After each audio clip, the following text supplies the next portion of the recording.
Lepo pozdravljeni. Danes seveda posebej v tej sredini pozdravljamo gospoda Henrika Neubauerja, zdravnika, izjemnega koreografa, plesalca, teoretika s področja plesa in baleta, in Slovenski matici je v čast, da je pri njej izšla svetovna zgodovina plesa. Tako rekoč prva monografija s področja plesa, ki je izvirno slovenska. Koliko časa je nastajala, kako je nastajala, gospod Neubauer? Ja, to knjigo oziroma vsebino te knjige sem nosil v sebi že kar precej let. Marsikatero od mojih drugih knjig ali pa knjižic sem se spomnil, da bi jo napisal, in je bila v enih pol leta napisana, medtem ko to je pa trajalo res zelo, zelo dolgo, da sem se odločil, da začnem pisati o tej svetovni zgodovini plesa. Sem pa večkrat imel predavanja, tako pri nas v Ljubljani na baletni šoli, zdajšnjemu temu konservatoriju, kot tudi v Avstriji so prirejali en baletni seminar vsako poletje za pedagoge. Oni so izobraževali pedagoge, in sicer je ta seminar trajal 4 leta, 4-krat po en mesec. In seveda v njihovem kurikulumu je bila tudi zgodovina. Tako da sem pri njih predaval, potem sem tudi v Berlinu bil na Schauspiel, tale Schauspielschule, oziroma Schule für Schauspielkunst. In skratka, materiala sem imel veliko. Nekako sem se težko odločil za začetek. Potem, ko sem pa enkrat začel pisati, je pa to trajalo približno 1 leto, da je bila knjiga pripravljena za izid. Govorili ste že o tem, da je nastajala kar nekaj časa, pravzaprav je to zbor 70 let vašega delovanja na tem področju, in zasnovali ste jo v, bi rekla, zelo aristokratsko, klasični maniri, duhovno-zgodovinsko, torej kronološki pregled od začetkov do danes, hkrati pa je k vsakemu poglavju uvodoma dodan nek kratek zgodovinski oris obdobja. In tako si sledi v knjigi po obdobjih vsa zgodovina plesa. Katera je pa tista, ki je bila vam, katero obdobje najbolj dragoceno, morda najljubše? Ja, pravzaprav bi rekel nekako obdobje baroka, ko se je začel formirati poklicni ples. In takrat je bilo veliko imen, od Beauchampa, ki je po ukazu oziroma odloku Ludvika XIV. Vodil skupino 13 baletnih mojstrov, ki so nekako postavili kodifikacijo za razvoj baleta. Potem je bil tu Nover, ki je zelo kritično pisal o tedanjih načinih, značičkanimi oblekami in podobno, in je zahteval bolj vse v naravnem stilu, in to so potem tudi nekatere plesalke dejansko v to šle naprej. Potem je bila tukaj Carlotta Grisi, recimo, ki je bila prva Giselle po tem scenariju Teofila Gautierja, ki mu je bila menda ona zelo všeč. In seveda vse do danes.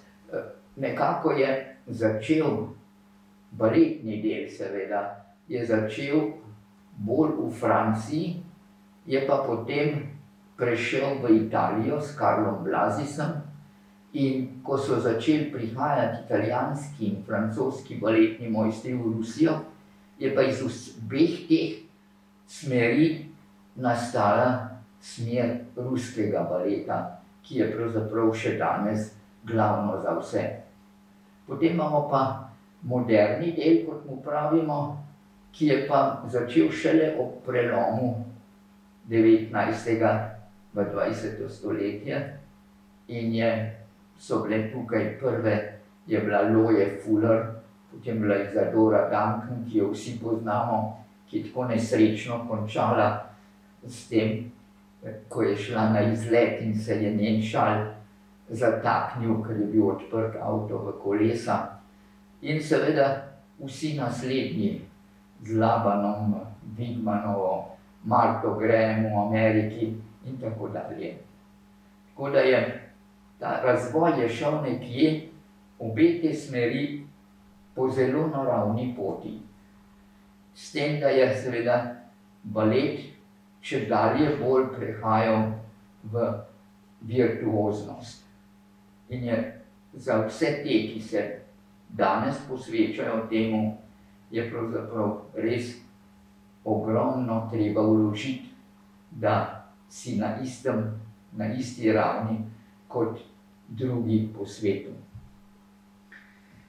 Tako imenitno ste prešli od tistih začetnih časov baleta do sodobnosti. Kar nekaj ste že povedali o tudi pogledu na sodobno plesno umetnost, pa vendar vi še zdaj koreografirate, tudi delate s plesalci. Kakšen je vaš pogled na današnji sodobni ples tu in zdaj, tako na balet kot na moderni ples, in kakšne so vaše izkušnje pri delu z mladimi danes?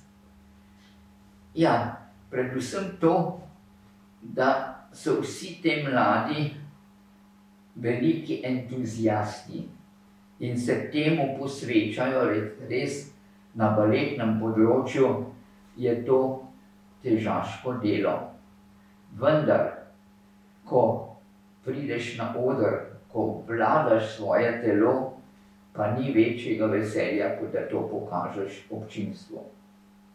Medtem ko na moderni strani seveda tam ni tako zelo izpostavljeno, da bi rekel tako težaško delo, ampak je večkrat bolj poudarek na izrazu, včasih na žalost tudi preveč na filozofiranju. Kajti balet ali ples je treba gledati, ne pa pisati o vsaki predstavi posebej. Imenitno izhodišče za nekoga, ki zelo veliko piše o plesu. Napisali ste izjemno veliko publikacij z tega področja, ampak vaš pogled na ples, ta teoretski pogled na ples, je pravzaprav drugačen od sodobne kritike, če prav razumemo. Ja. Težko govorim o tem, zaradi tega, ker danes so pravzaprav to vse nekje moji sodobniki. In zato je treba, mislim, predvsem vse te, ki se ukvarjajo s to plesno umetnostjo, močno spodbujati, ne pa kritizirati. Mi živimo v taki družbi, ki je pravzaprav bolj naklonjena kritiziranju in zaradi tega se temu ne želim priključiti. Imenitno izhodišče tudi zato, da preideva k vprašanju telesa, govorili ste o pomenu obvladovanja telesa in tudi izražanju s telesom. Kaj je vam ta izraz s telesom, glede na to, da ste po osnovni profesiji zdravnik, spremenilo v vaših prvotnih pogledih na življenje? Ja, jaz mislim, da mi je ples veliko dal. Včasih me sprašujejo, kakšna je moja formula za malo daljše življenje. In to dejansko je predvsem to, da obvladaš svoje telo. In če ga obvladaš, ga potem tudi čutiš. in ko čutiš, da je nekaj narobe, lahko takoj ukrepaš. In seveda je biti na odru, kot sem že prej omenil, je za mene nekaj najlepšega. Jaz sem prvič nastopil leta 1946 na odru ljubljanske opere in potem sem to seveda še velikokrat, okrog 100 predstav sem imel na leto, različnih seveda. In ko sem vodil ansambel, sem tudi vedno želel, da se pokaže v najboljši luči. In vedno sem tudi smatral, da vsak vodja mora biti oče kot oče take velike družine. In ne pa nek oster ukazovalec. In če si tako, potem tudi z vsemi, s katerimi delaš, dobiš en izjemen osebni stik in se oplajaš tudi ob tem, kar ti oni lahko pomagajo s svojimi občutki pri plesu. Vam je ta človeški vidik, ta človečnost, ki jo nosite v sebi in ki ste jo izrazili zdaj pravkar, kako ste sodelovali z ansambli, ki ste jih vodili kar nekaj, pomagal tudi pri tem, kako ste pisali to zgodovino svetovnega plesa, kako ste izbirali, katera imena boste izpostavili v zgodovini plesa? Ja, jaz sem pravzaprav, kot ste že v uvodu dejali, sem vsako obdobje poskušal predstaviti z dveh strani.